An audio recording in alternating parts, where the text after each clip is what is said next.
Hello, my name is Gina Greco, and today I want to discuss the insights from the article promoting preschoolers' emergent writing and how it relates to the samples that I found throughout the classes that I work with. According to the article, emergent writing starts as early as age 2 and involves children's first attempts at expressing their thoughts through drawings and marks. So this is like their one of their early signs of like communicating through drawing. This early writing engagement does help develop the literacy skills that they will need later on. So this is very good. The 3 areas of emergent writing are conceptual knowledge, procedural knowledge, and generative knowledge. So conceptual knowledge is, understanding writing has a purpose. So understanding that labels are used to identify objects, familiarize children with the word compared to the object. And understanding that signs have meaning, such as like a stop sign.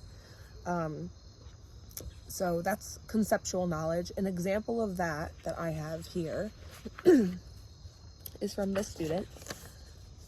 So you could see in her work here, there's no writing besides trying to write first name and drawing these pictures. So her teacher wrote on the bottom, "I took an Uber to a farm." So this is what they did over the weekend, and this was her expressing that through drawings and marks. So she didn't write anything, this student, but that is part of the conceptual knowledge. So procedural knowledge is learning how to write and form letters, how to use writing utensils like holding a pencil or a crayon or a marker, letter recognition like knowing the ABCs, and writing their first name. So an example of that I have here is this one here. So we could see that the student did write her name here, and she's using labels to identify the in her drawings who these people are, and she's basically showing that she's getting familiar with the letter formation, and she can identify pretty much what the letters are.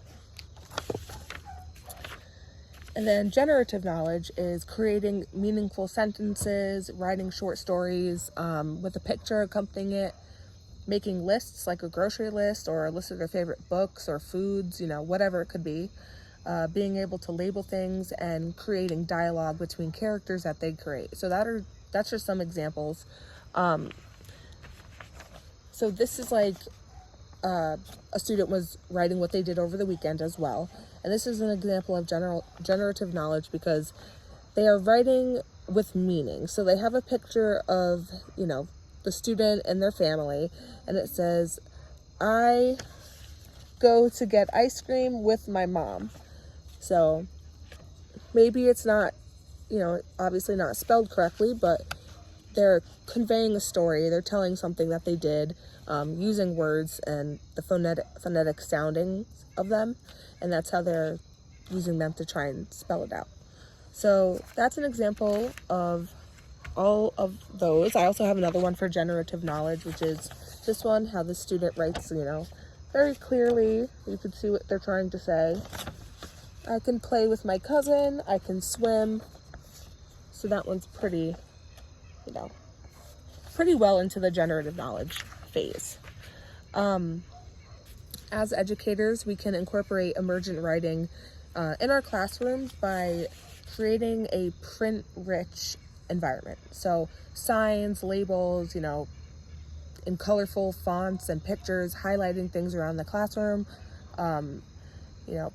allowing children to explore different mediums and tools with writing and things that they could use to make marks and express their feelings and what they're thinking.